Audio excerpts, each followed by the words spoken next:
Are you worried about your Mazda's suspension? You're not alone. Many owners see a bit of oil on their shock absorbers and think the worst. But is it a serious problem or just a normal thing?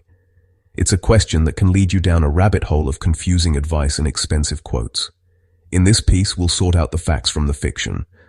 We will look at what Mazda says, what drivers on the internet are talking about, and what you should do. Stick around until the end and I'll break down the potential costs so you know what to expect when you walk into a repair shop. Let's get to the bottom of this oily mystery. So, what are the signs you should look for?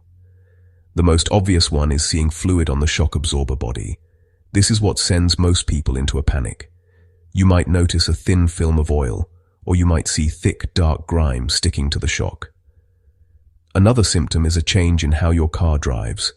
Does it feel bouncy, like a boat on a wavy sea, especially after hitting a bump? Or maybe you hear a knocking or clunking sound coming from one corner of the car when you go over rough patches of road. These are classic signs that your suspension might need some attention. Let's match these symptoms to what you should do next.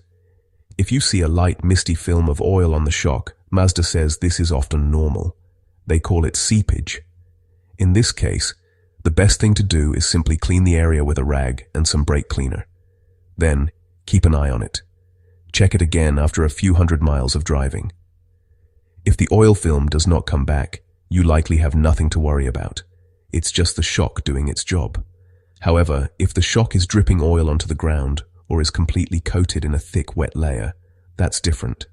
If your car feels unusually bouncy or you hear strange noises, that points to a bigger issue. A bouncy ride means the shock absorber is no longer controlling the spring's movement. This is called damping, and without it, your car will continue to bounce long after you've passed the bump. Clunking sounds can mean a part of the shock has failed internally, or the mounting hardware has come loose. In either of these situations, seeing oil is just a confirmation of the problem. Your next step should be to have a professional mechanic inspect the suspension system thoroughly. Driving with failed shocks is not safe. Mazda knows that owners get concerned about this. That's why they released a Technical Service Bulletin, or TSB. This is very important. A TSB is not a recall. A recall is for a safety defect, and the manufacturer fixes it for free. A TSB is just a guide for technicians. It helps them diagnose a common issue correctly. The Mazda TSB, specifically number 02-004/18, explains the difference between normal seepage and a true leak. Mazda wants its dealers to know that not every oily shock needs to be replaced. This saves customers money and avoids unnecessary repairs. So, what does Mazda say is normal? They describe seepage as a very thin film of oil that can be seen on the upper part of the shock absorber's body. This happens because the shock contains oil and a piston that moves up and down. A tiny amount of oil is needed to lubricate the piston rod seal. As the piston moves, it can pull a microscopic amount of this oil past the seal. Over thousands of miles, this can create a light mist that attracts dust and dirt, making it look like a dark stain. According to Mazda, this is completely normal and does not affect the shock's performance. A real leak, on the other hand, is much more serious. Mazda defines a leak as a situation where you can see oil running down the side of the shock absorber. If the fluid is dripping onto the lower suspension parts or leaving puddles on your garage floor, you have a failed shock. A leak means the seal has broken, and the shock is losing the oil it needs to work properly. Without this oil, the shock can't control the car's movement, leading to the poor ride quality and safety issues we talked about earlier. A leaking shock will not fix itself and will only get worse over time. The official fix from Mazda depends on what the technician finds. If it's just seepage, the correct procedure is to do nothing. The technician is instructed to tell the customer that it is a normal condition. They should not replace the shock absorber. However, if they diagnose a genuine leak, the solution is always replacement. Shock absorbers are sealed units. They cannot be repaired or refilled with oil. The technician will replace the failed shock absorber. It is also recommended to replace them in pairs, both front shocks or both rear shocks, to ensure the car handles evenly. If you spend any time on Mazda forums or Reddit, you'll find countless discussions about this very topic. Many owners share stories of taking their Mazda CX-5, Mazda 3, or Mazda 6 in for a routine oil change, only to be told they have leaking shocks and need an expensive repair. These posts are often filled with pictures of the shocks in question, and the community chimes in.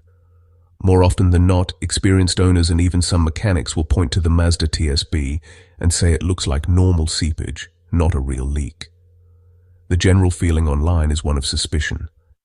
Many drivers believe that some dealerships and repair shops use the sight of any oil on a shock as an opportunity to sell a service that isn't needed. They call it upselling. An owner might go in for a $70 oil change and leave with a $1,000 estimate for new shocks and struts. This creates a lot of confusion and mistrust. People on forums advise others to get a second opinion before agreeing to the repair.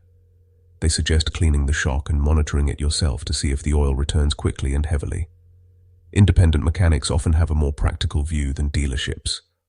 While a dealer might follow the TSB by the book, an independent shop might be more willing to listen to the customer's description of the ride quality. If the car drives perfectly fine and there's only a light oil film, a good independent mechanic will likely tell you the same thing as the forums: clean it and watch it. They are often less pressured to sell parts and more focused on building a long-term relationship with the customer. They know that replacing parts that aren't broken is a good way to lose trust. The advice from these online communities is consistent and clear. First, educate yourself on the difference between seepage and a leak. Second, if a shop tells you the shocks are leaking, ask them to show you. Is it dripping? Is the whole shock wet? Or is it just a dusty stain? Third, always consider getting a second opinion from a trusted independent mechanic before spending any money. This simple step has saved many Mazda owners from paying for repairs they did not need. The power of shared knowledge on these platforms is a great tool for any car owner. When it comes time for the fix, what actually happens? If a Mazda dealer confirms a real leak, they will follow the factory procedure.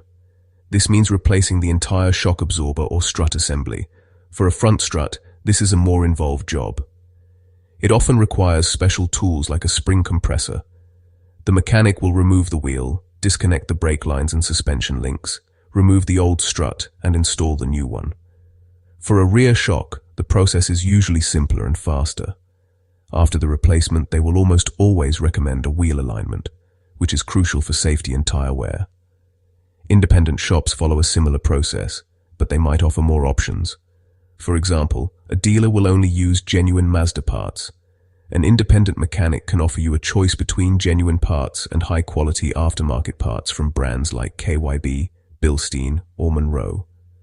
These aftermarket parts are often just as good as the original, but they can be significantly cheaper.